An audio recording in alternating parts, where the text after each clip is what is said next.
It's wonderful to have you all here. My name is Hugh Cole. I'm the Director responsible for policy and strategy in the city. And I'm the Director responsible for this partnership as well. So for those of you who are not from the city government, I sort of sit in a part of the city government called Future Planning and Resilience. And so I work across all the different functions of the city government. And I just want to say thanks in advance to our partners, JPAL Africa, for the wonderful catering today. And we're going to kick off the event in a moment with a welcome from our city manager, Mr. Lungelo Mbandazayo. Good afternoon, colleagues, distinguished guests. Welcome to the city of Cape Town and welcome to the launch of the unique partnership. Welcome to the Deputy Mayor and members of the Mayoral Committee and councillors. Welcome to the members of the executive leadership team and to all members of Team Cape Town who have joined us. I extend my warm welcome to our guests from academia, civil society, and the donor community who have joined us, particularly those who have traveled from afar. Of course, a special welcome to Professor Banerjee and Duflo and the team from JPAL. The work of the professors and JPAL speaks to our higher purpose as a city government, which is to take place out of poverty and to opportunity in Cape Town. And our 5-year strategy for this term of office is clear that to do this, we need to build a capable and a collaborative government. We need to make evidence-based decisions to deliver the best possible services to our residents. Our government values partnerships and takes climate resilience seriously. We have already experienced a climate shock in the form of drought, and we know that must prepare for more such shocks. The lab that we are launching this afternoon is a wonderful opportunity for the city to partner with leaders in the field to help us make a progress on all these points. And this is perhaps most applicable when it comes to innovation. We always challenge every member of our team to craft innovative solutions to the challenges we face. In collaboration with JPAL, we will be able to stretch and strengthen our innovative muscle. I extend my thanks to the funders, academics, and officials who have worked hard to make this partnership possible. Thank you for choosing to work with the Team Cape Town. I look forward to discussions today and to seeing the projects that emerge from this collaboration. Professor Jack and colleagues, please do not hesitate to call on my office if you need any support. Thank you, and again, welcome to the city of Cape Town. Thank you. Thanks to everyone for being here this afternoon. It's a great pleasure and a great honor to be able to introduce the Water, Air, and Energy Lab to you. You can call it the WAE Lab if you're looking for a shorter name. And this is a partnership, as you've already heard, between the City of Cape Town, Community Jameel, and the Poverty Action Lab. And you're all here at the City of Cape Town, so I assume you know what that is. And in a moment, you're going to hear from Community Jameel. So I thought I would start by telling you what is JPAL. So JPAL is an interesting research organization in that it's really a network. So it's a group of academics, primarily economists, from around the world who are motivated by the idea that evidence for policymaking is important. And so I'll tell you a little bit about kind of the type of research that we do, but what you can see on this map is a set of projects. So these are the JPAL projects all around the world that have collaborated with different implementing partners to try to evaluate different programs to understand better what works, to scale up the things that are effective, and in many cases, to try to not scale up the things that are a little bit less effective. JPAL is based at the Massachusetts Institute of Technology in Boston and has a regional office, the Africa office, which is right down the road at the University of Cape Town. The colors of these dots that you can see represent the different sectors, and a lot of the work that we anticipate doing through this collaborative lab fall under the environment, energy, and climate change sector. This partnership is really the culmination of 10 years of already close collaboration between JPAL Africa and the city of Cape Town. This is a little timeline that shows you the kind of history of events that have led up to today. So starting in 2013, this began with a data sharing agreement. One of the things that makes the city of Cape Town unique is its commitment to high quality data. This is important for just running the city, but it also facilitates research. It allows outsiders to come in and understand, do analyses, and collaborate on things that are otherwise sometimes very, very hard to observe. Things like how much energy people are using, how they're paying their bills, other things like that. So this began in 2015, which enabled Grant Smith, who was at the time a PhD student at the University of Cape Town, and I to do some work on prepaid electricity metering at the time. This led to subsequent projects and collaborations. So Martine Visser, who's also at the University of Cape Town, and I did some work around the drought, again, leveraging the data systems and data sharing that the city of Cape Town has. In 2019, several people, including colleagues from the University of Cape Town, Brendan Brown and Hugh Cole, who you've heard talking already, and I put together a chapter really demonstrating some of the innovative ways that the city of Cape Town has leveraged data for more effective policymaking and for evidence. And today, exciting, 2013 is when the Water, Air, and Energy Lab's concept was initiated, but today is when it's really launching in Cape Town. So thank you for being here. This is part of 3 labs that, thanks to the vision and generosity of Community Jameel, JPAL has been able to launch around the world. They're targeting different levels of government. So in Egypt, this is a national level collaboration with the government. In India, it's a state level collaboration. And here, it's a municipal level collaboration. The reason for thinking that this kind of model of embedding a lab in the city, in the governments, is really valuable is it helps shorten this path from evidence to policymaking by working very closely together, doing the things that I've listed here on the slide, starting with just co-identifying where are the policy, where are the evidence gaps, where are the opportunities to learn in the course of running this amazing city, then trying to think about what might be some innovative new ideas, what might be some opportunities for learning to co-generate evidence, so to work very closely together to bring research and practice into the same room and try to do sort of action research to try to understand in the course of implementation, in the course of operations, what's working, what's not working. And then finally, you know, as needed, do things like help with data, help with technical assistance, and so on. But really, it's a privilege to work with such creative, committed staff, policymakers in the city. It makes, you know, this kind of collaboration a huge pleasure.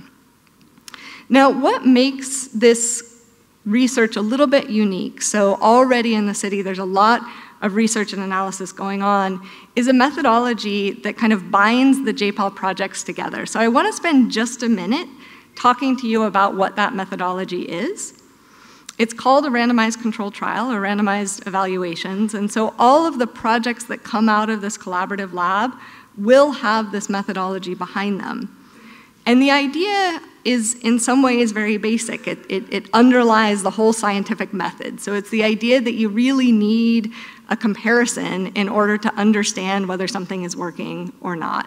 And so in this case, the idea is to just take the population of interest, and this could be households, this could be schools, this could be sort of whatever is the relevant unit for the policy.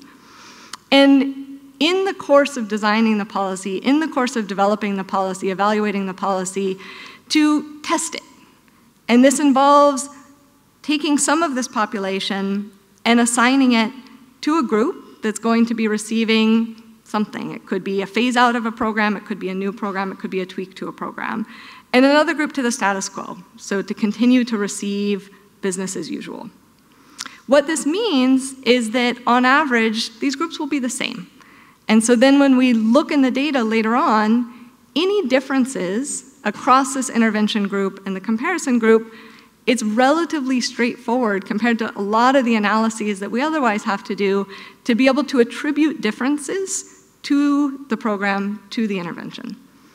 I wanted to spend just a minute on this today because, especially for those of you who are here from the city, this is something that is much more embedded in kind of day-to-day practice and day-to-day activities than the kind of research that happens after a program has ended when you're just looking at the data and trying to look backward in time and understand and reconstruct what actually happened. This is something that happens as part of the program and as part of the practice, and so your collaboration and engagement and involvement is really crucial for this to work. And it has to be driven by questions that you have. It really has to sort of come from a curiosity and a desire to understand better the efficacy of your programs. Okay, so the last thing that I want to spend just a moment on is kind of what's in scope. So this is called the Water, Air, and Energy Lab. What kinds of projects might you expect to see coming up under this collaborative lab? Well, you know, the air is all around us. The water, you were probably drinking some of it at the reception. In some ways, this is sort of part of very, very fundamental things that the city does on a day-to-day basis. Many of the basic services that the city is providing include electricity, that's the energy part, include water. But this also, I think, we want to think somewhat broadly about this. So this might also include, for example, flooding in informal settlements. Right? This is a huge challenge, this is a growing challenge. This might include, you know, it's already been mentioned, I suspect it will be mentioned again, the drought, right? So huge challenges associated with supply, increasing variability, but also inequality. So what services are affordable, who are they affordable to, how can we ensure that people who need basic services can actually access those basic services? This might include things like emissions from traffic congestion, how to reduce congestion and access in the city. This might include load shedding, again, something that all of you are very experienced with. Now, of course, it's not going to be feasible to randomly vary that, but we might be able to test out different things that help decrease some of the negative impacts associated with it, particularly perhaps for lower income households. So this is just a very, very, very brief overview. This is, I hope, the beginning of a long-run collaboration that helps pull in more research, not just on the topics that you see on this slide, but also on the wide range of topics that JPAL researches, including in the city of Cape Town. So I should say there have been collaborations that include things like mental health, that include things like labor access. So really trying to use this as a jumping off point for this very tight type of collaboration that, if this succeeds, I think we can all hopefully agree has a huge promise. With that, let me wrap up and just say we really look forward to this collaboration, we look forward to this partnership, and I will hand it back over to Hugh. Thank you. Mayor Geordin Hill-Lewis, Professor Banerjee, Professor Duflo, guest speakers, ladies and gentlemen, it's a privilege to be able to address you at this timely and important event. I'd like to thank JPAL Africa and, of course, the City of Cape Town for hosting us today. I'm honored to be addressing you today, especially in a city that I used to call home and will always hold a very special place in my heart. As you can all see, Cape Town is an incredibly unique city, not only for its natural beauty and the diverse community, but also as a cultural center across the continent as well. But like any city, it faces challenges when it comes to access to energy and also the future challenges that climate change will bring. And I think it's a testament to this city and the city officials that they're choosing to face these challenges head on and take a science-based approach at that. And I'm proud that Community Jameel will be a part of this journey with JPAL and the City of Cape Town to launch the Water, Air, and Energy Lab that will improve access to clean air, water, and reliable energy for almost 5 million Cape Townians. So you already heard about the lab from Kelsey, and you're going to hear a lot more about it as well from my fellow speakers. But I thought I would focus my very short remarks on the importance of investing in evidence-informed policy and why Community Jameel decided to co-found the JPAL Air and Water Labs here in Cape Town, but also, as you saw, in India and in Egypt as well. So as Hugh mentioned, Community Jameel is a global independent organization that advances science and learning for communities to thrive. We are a philanthropic organization with our chairman, Mr. Mohammed Jameel, from a family that comes from Jeddah in Saudi Arabia. And climate change is a very important part of our priorities, and we will continue to invest in science to help tackle these challenges and achieve impact at scale. So we've made a lot of investments in advancing science across the globe. We've financed groundbreaking research, and importantly, we've strengthened capacity to ensure that research is locally developed and takes into consideration traditional knowledge. But it's always critical that that research doesn't just stay in an academic institution, but that it impacts communities, especially the most vulnerable. And policy is obviously the best way to achieve that. Better policies result in stronger and more equitable decision and a better allocation of resources. Evidence and data, as you can see from what Kelsey presented, they can ensure equitable access to electricity and can help measure the health benefits of increased safe water adaptation. And nobody does this better and exemplifies these principles than JPAL. It's been over 20 years now since Community Jameel made its first investment in JPAL, and it's incredible that they've been, over that past 20 years, been able to reach 600 million people across the globe. And so with that, we are so proud to continue to that association with JPAL and launch the Water, Air, and Energy Lab. Climate change and its impact on communities are continuing to evolve, and every day we read about research that uncovers new threats to livelihoods and ecosystems. So integrated government labs like this one that we are launching today are critical to protecting the most vulnerable, but most importantly, ensuring that policies continue to be updated and they continue to evolve as we better understand the impacts of climate change on communities. Our ambition at Community Jameel is to grow these government partnerships and to strengthen capacity within government and also the systems that surround it. And our mission to advance science-based approaches so that people can live healthier lives. So with that, thank you so much. I look forward to the rest of the evening and also to meeting many of you at the reception. Thank you so much.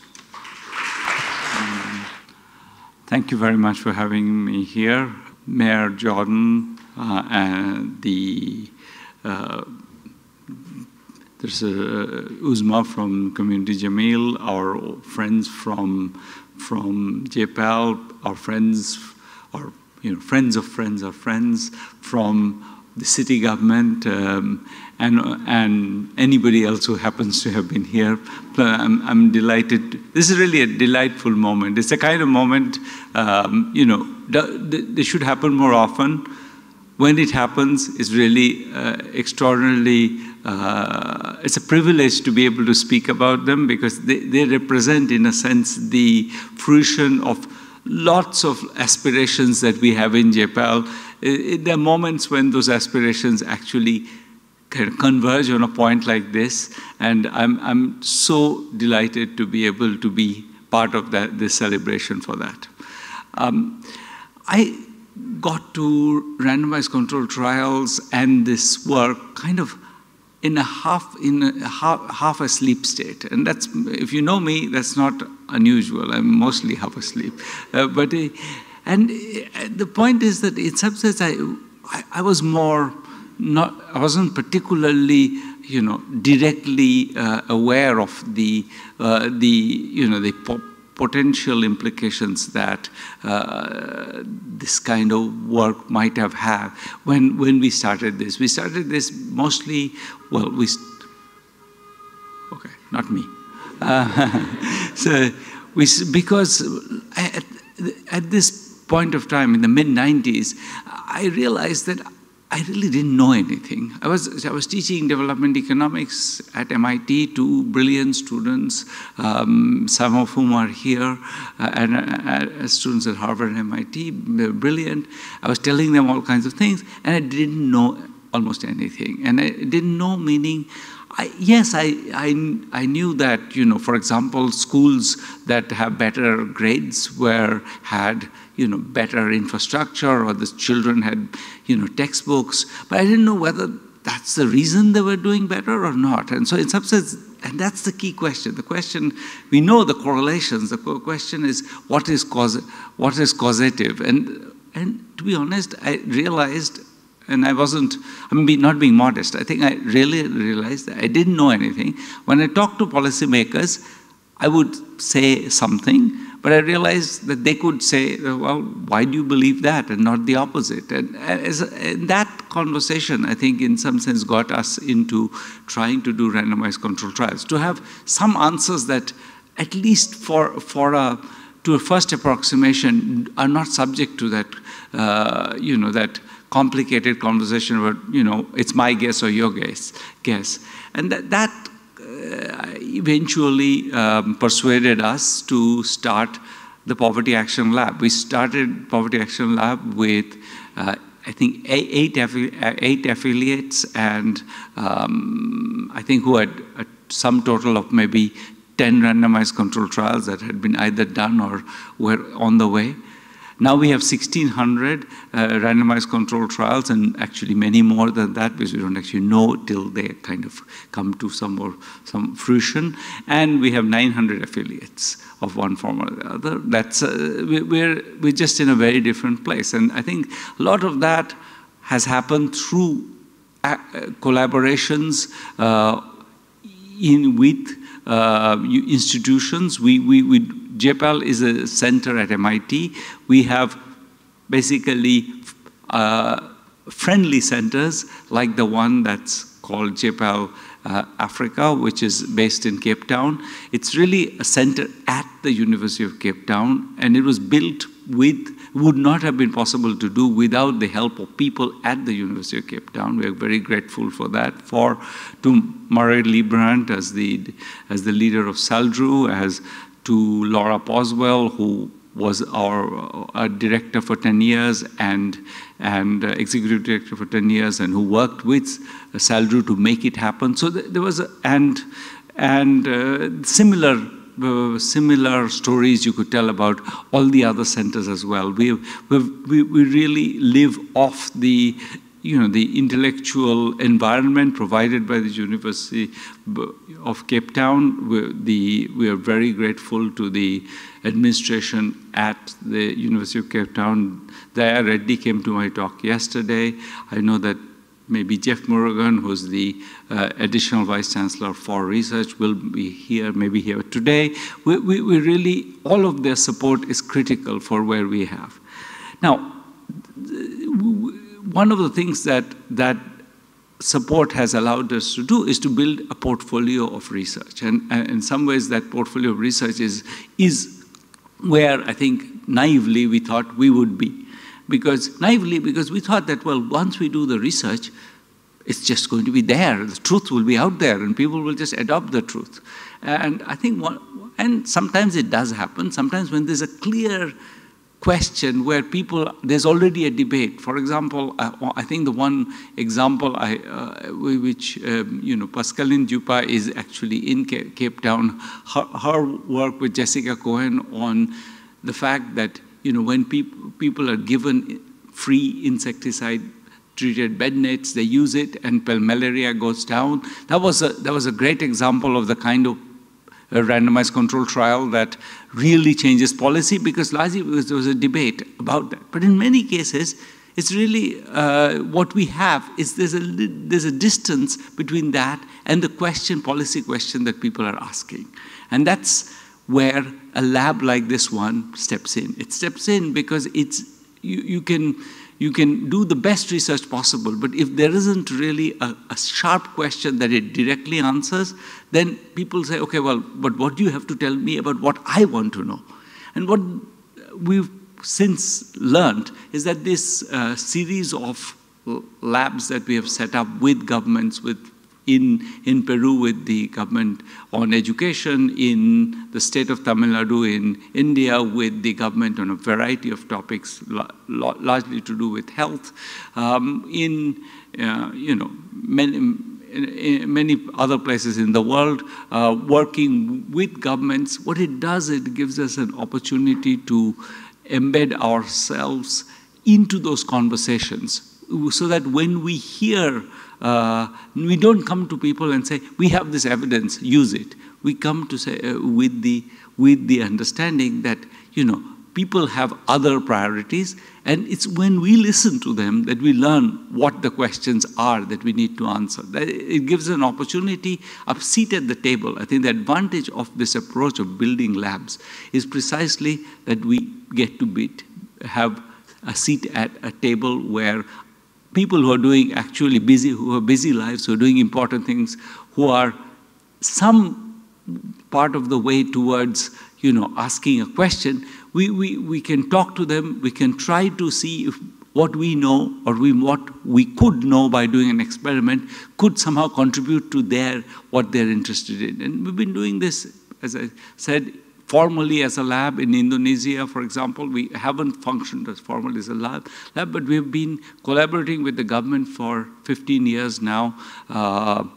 With the government comes, when the government has a policy change in mind, we get often a message saying, we are going to change this policy in the near future. If you have something to say, this is your chance. And then sometimes we have something useful to say, sometimes we don't, but at least it gives us a moment to, it focuses the brain like nothing else. When you say 6 months, the policy will change, it's going to affect the lives of 220 million people.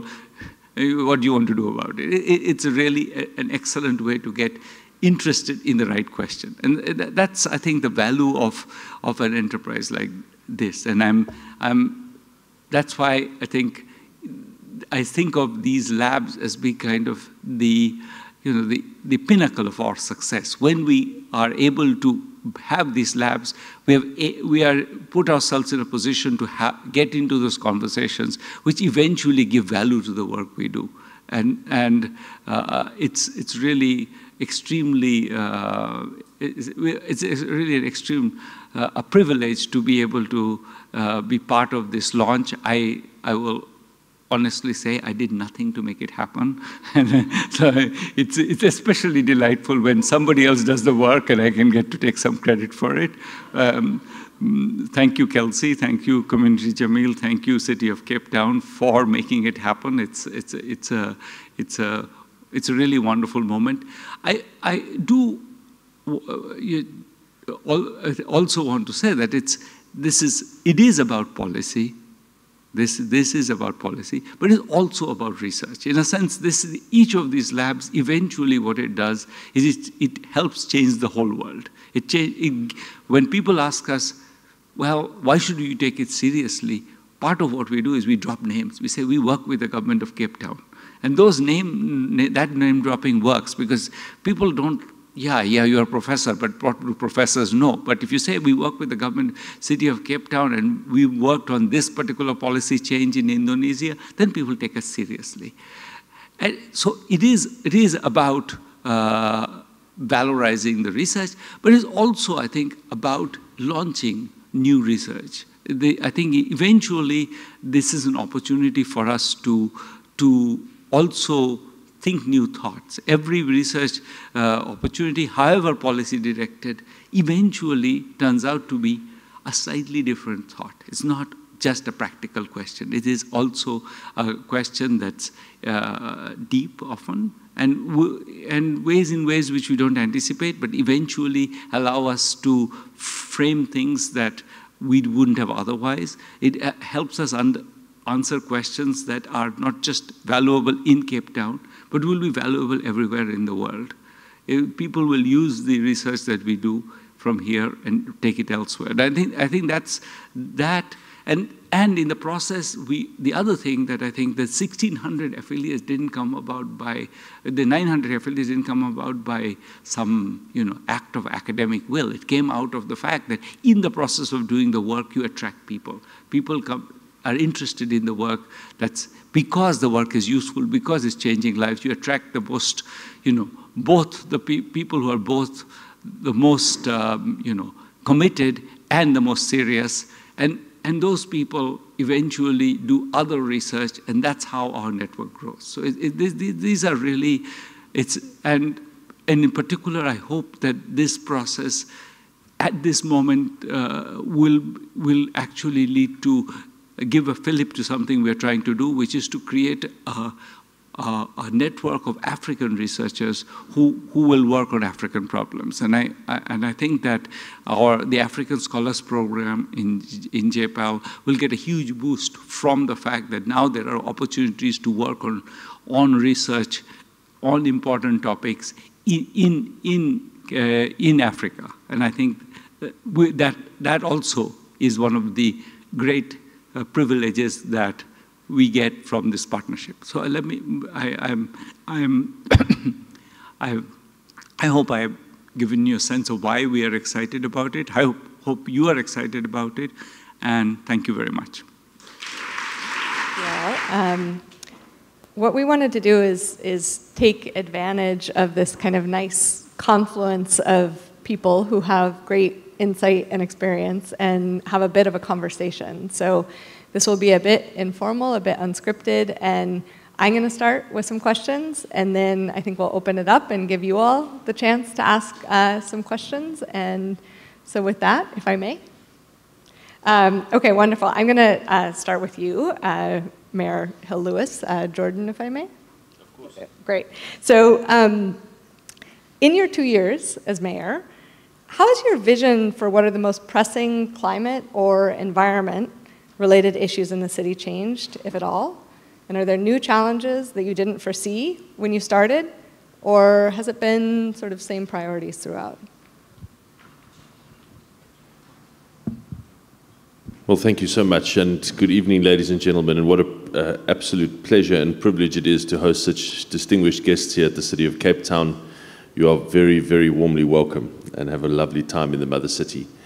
I think the priorities and vision haven't changed all that much, perhaps some new challenges added onto the agenda. But when I came into office, I was quite clear, as was every single Cape Townian who lived through our terrifying drought, in a 4-year drought, which ended finally in 2018, that brought us very close within kind of 30 days or so of running out of fresh potable water. So, water scarcity and the provision of clean drinking water is top of mind for literally every Cape Townian. It's had the remarkable effect of achieving near unanimity in a society on a major environmental issue, which is one of the benefits of going through that crisis. And so when we talk about the enormous expenditure required in water infrastructure to secure new sources of water for the future, there's kind of hardly a peep of opposition in Cape Town, which is quite remarkable and unheard of in global infrastructure discussions.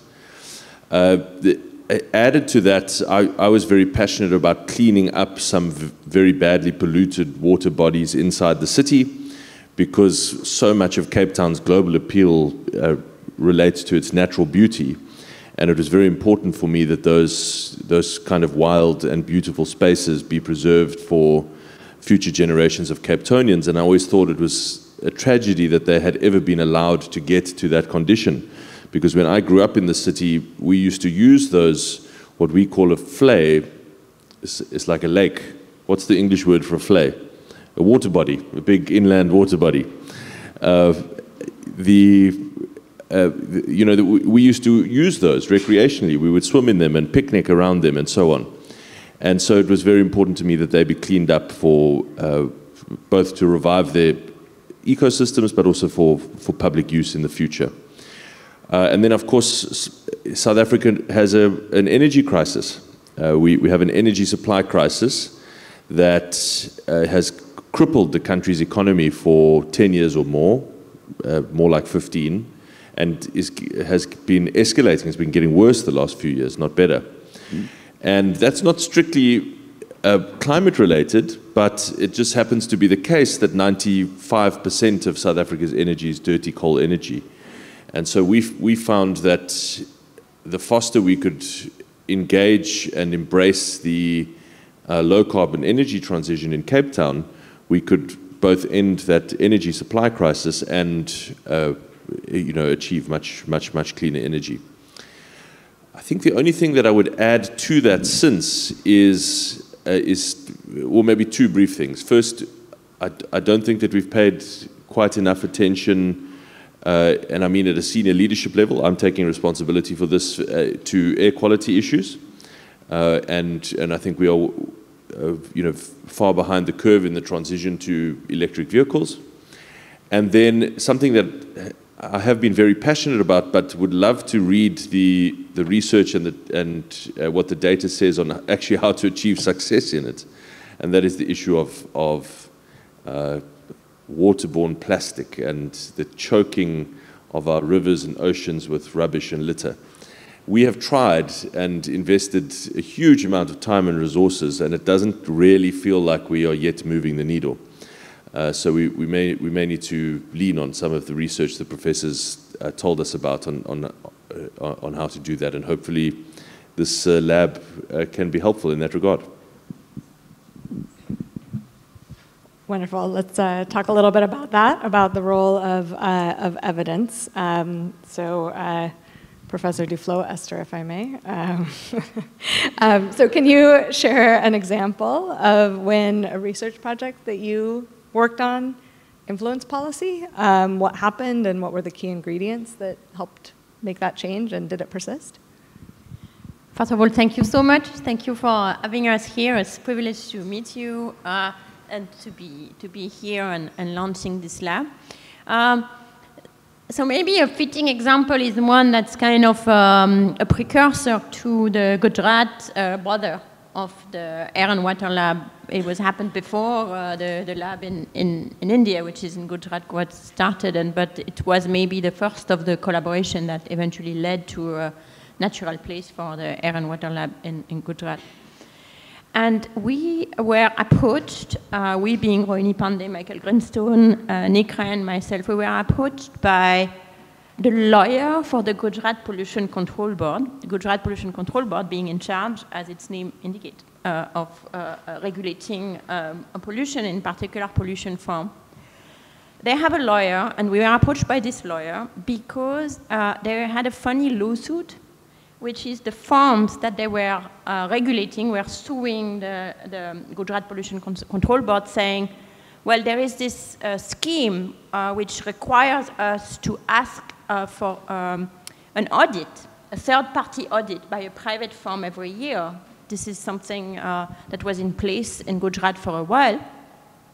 So each firm, in particular in a very polluting sector, needed to hire someone from the market to do an environmental audit every year. And the firms were suing because they were saying the scheme is so ineffective and so much does nothing to affect our own pollution that it's like a tax. And therefore, you have to remove it because it's not in your authority to impose a tax. So paradoxically, the firm were admitting that they were so good at flouting the impact of the scheme that the scheme was useless. Fortunately, they lost that particular lawsuit, but in the process, it was pretty clear actually to everybody that the scheme wasn't doing what it was supposed to do. So we were kind of approached to start kind of really brainstorming about, the scheme exists, how do you make it work a little bit better? So we took some time to understand this market, and what became striking is that these private firms, private auditors, are actually hired by the firms and paid by the firms. So the quickest way to maintain your business with the firm is to provide with the firm what they would like to hear, which is a perfectly clean slate. So the auditors, the whole industry of auditors has sprung up to provide this report very, very cheaply, because if you're going to make up the data, why collect the data? You might as well fudge it. It's much faster and cheaper. And so they were all like, producing this very cheap report, giving people very clean bills. That was the understanding from the auditor, that this is how the market works. Everybody agreed on that. So we kind of, in brainstorming with the Gujarat Pollution Board, we were thinking of trying to come up with, we really being a collective we, all of the officers of the board and the lawyers and the people who were using to go to do this, to kind of monitor the monitors in a way, to what is the scheme that is legal, that satisfies the law that are in place, but wouldn't have this issue. And we finally landed in a place where the firm, instead of paying the monitors directly, would need to pay into a pool. And the pool would hire the auditor. And the auditor would be randomly assigned to the firm. And not for evaluation purpose, actually, but just because in this way, there is no kind of link between the two. And then, so that severs the financial link between the firm and the auditor. And then to kind of replace this link by a link to the truth or to the public interest, we told the auditors that they would be monitored by a university, a local technical college, and if they were very different, the results were very different, they would be fired from the scheme. And so this is how we, kind of the scheme was designed, and then it took a while, but we were able to set up an evaluation of the scheme. And what was interesting is in the control group, the places that kind of continued business as usual, we still send this university to back check the monitors, and we found that like 75% of the report were within 10% of the threshold for pollution for every pollutant. So either the firms are really, really good at fine-tuning exactly where they need to be, or these reports are cooked. And then in the back check, it turns out that the actual pollution was all over the place. Some of it was lower, some of it was higher, which kind of confirmed the hunch that everybody had that the report were cooked. But in the treatment group where these changes were put in place, this basically excess mass just at the threshold entirely disappeared. So it looked like the auditors, the reports were much cleaner. And then down the line, it actually led to a reduction of pollution, of emissions, in particular for the most polluting of those firms. So that was successful. The people, Gujarat Pollution Control Board was very happy with this. They wanted to keep it. And then they really worked very hard. And at this point, they took over to kind of do whatever tweak was needed to make this scheme compliant with all of the laws of Gujarat and the Supreme Court of Gujarat, etc., such that at this point, it is law. This is how the system works. And this was kind of the beginning of a long collaboration. It went from project to project, again in very, very close partnership with what are the questions that are of interest to them, leading eventually to the creation of the lab, but after many other interesting projects. It's inspiring, isn't it? So if you could have evidence on effective policy to resolve one issue or kind of policy problem, what would that policy problem be?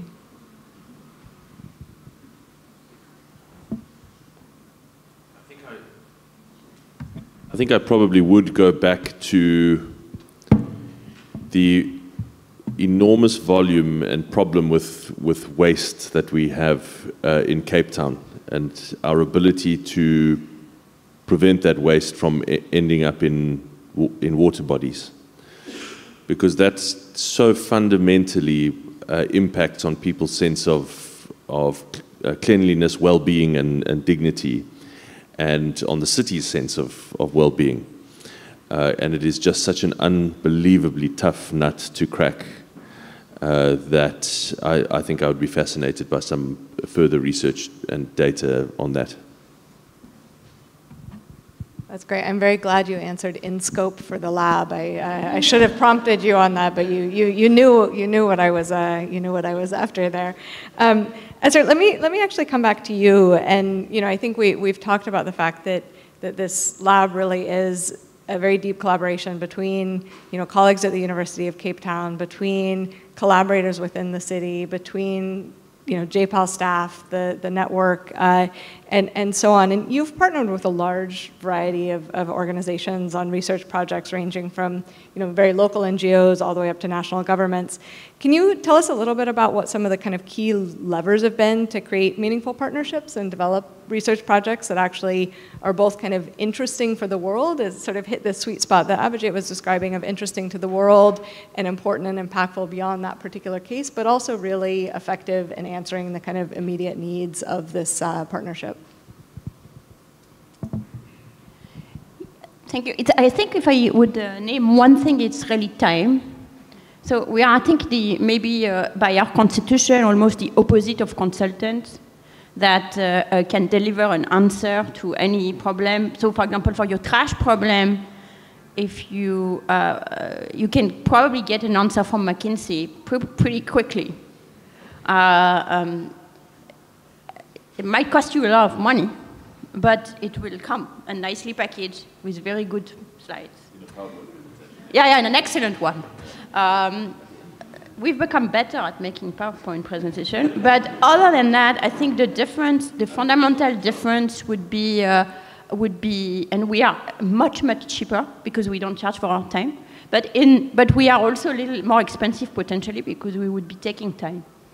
And I think the way in which things are we'd be taking our time and we'd be thinking not so much of your time, hopefully, but the time of like many, many people who are actually running things. So if I go back to my Gujarat example, the way that this kind of collaboration was successful, it's not because I flew it to Gujarat and had a meeting with the chief minister. Actually, never met the chief minister at that time or later, but it's because us and then the staff on the project spent a lot of time on the couch waiting for the right moment to grab people and talk to them. And they, in turn, spent a lot of time in meeting rooms and took us around in inspection. We visited farms and we kind of worked with the inspectors to see what they work with and spend time with the monitors. And every project is kind of like that. So first of all, it starts with a question that is meaningful to the partner. And then, of course, meaningful enough for us that we have something to answer.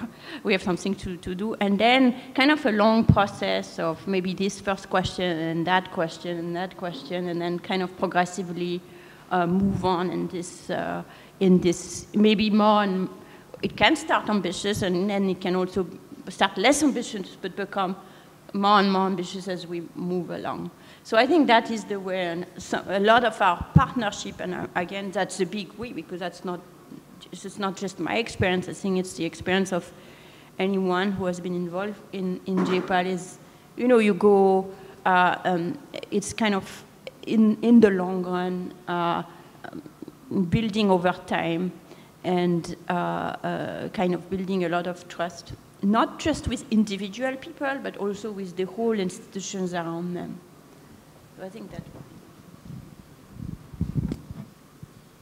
Great, and hopefully sorry just to say, but so that you don't think that, oh, we come here and we'll have to wait 20 years to get something from them. Another key another key factor of success, and that I've been learning a little bit over time that it's really important, but now I think we've become much better at it, is that another nature of time is that, especially time in policies, goes fast and people need answer quickly on something, and some answers actually come along the way. So another feature of time is actually being able to be there and saying, oh, this is what we found from our first quick survey, this is what people say about this problem, or you thought, or we thought the main constraint would be this one, but in fact it's that one, or in fact we thought the main constraint would be this one, and it is this one, so this is really where we need to go. So the combination of the the time that it takes to get the final answer, which might be long and people have to be patient, including us, and the time that it takes to do policy, which is very fast-paced. And in fact, we are able to generate in these collaborations the data that is useful in a timely manner. And I think one of the things that's really powerful about this particular setting is the ability of administrative data sets that are very well utilized, that the very great work within the city to take data seriously means that it's possible actually to get answers much more quickly than if it's all based on going out and finding people and surveying them and all of that. So I think that's a really strong asset. Keeping an eye on the time, I do want to see if there are questions in the audience that we should take. Otherwise, I have plenty more, but I want to see what others have to say. There's one over there.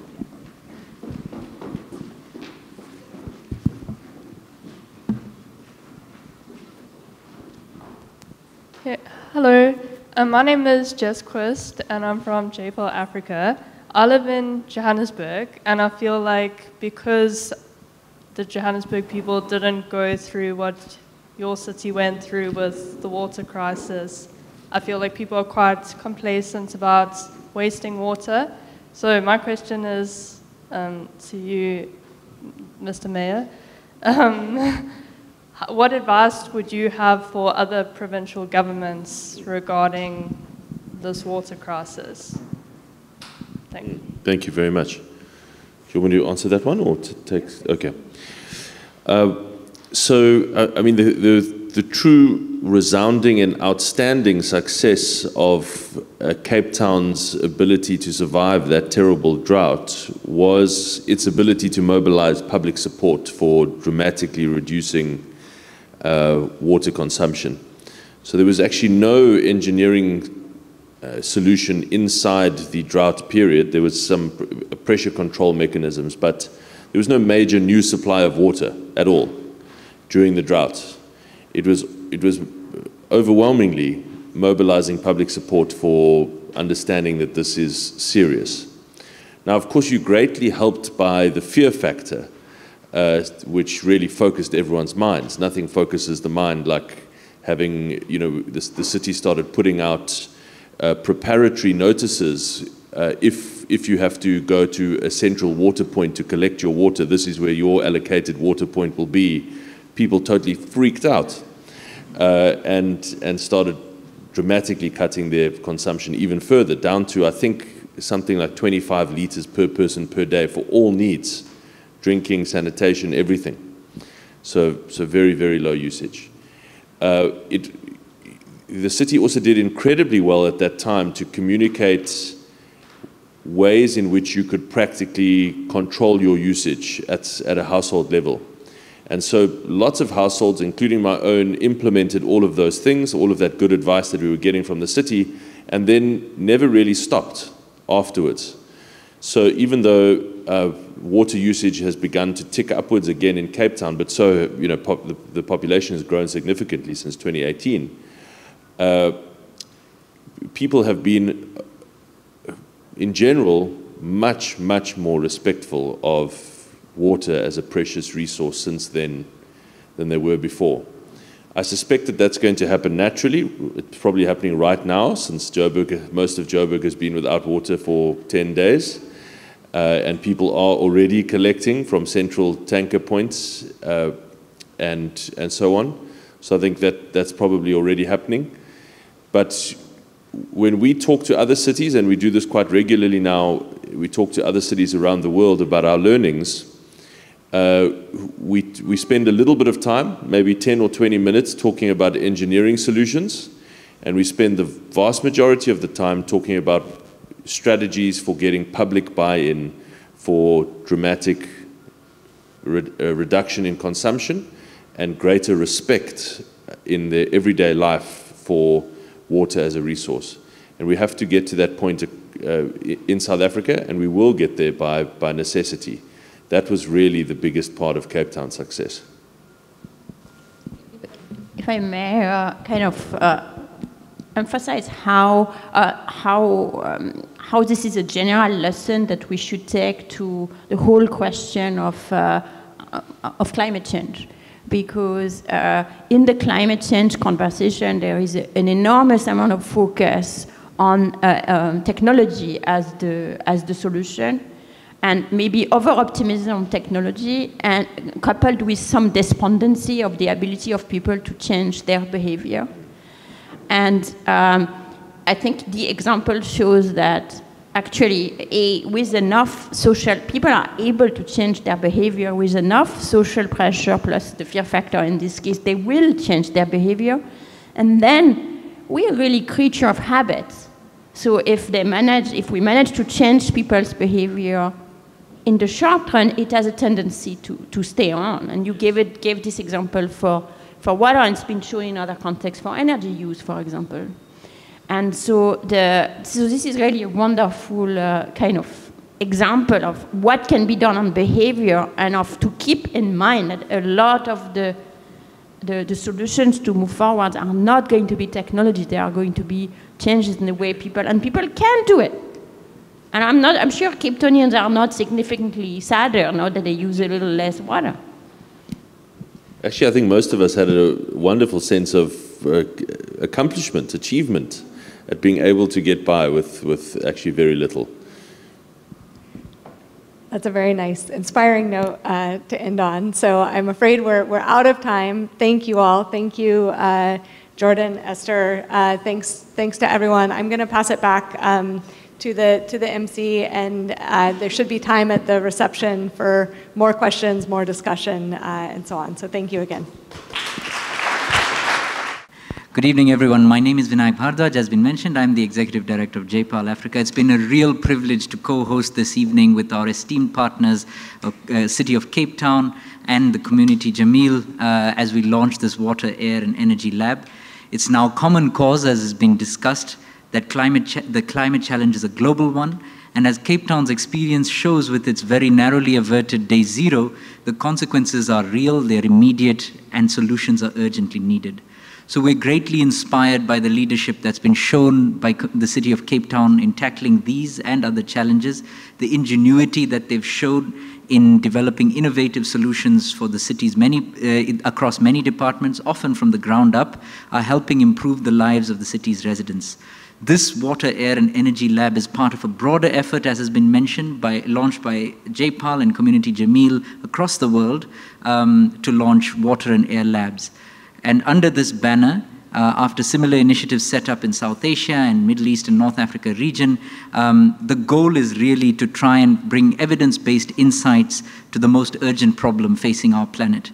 We hope to learn together with you and to share our lessons widely and to ensure that we mitigate the impoverishing consequences of climate change in this city and elsewhere.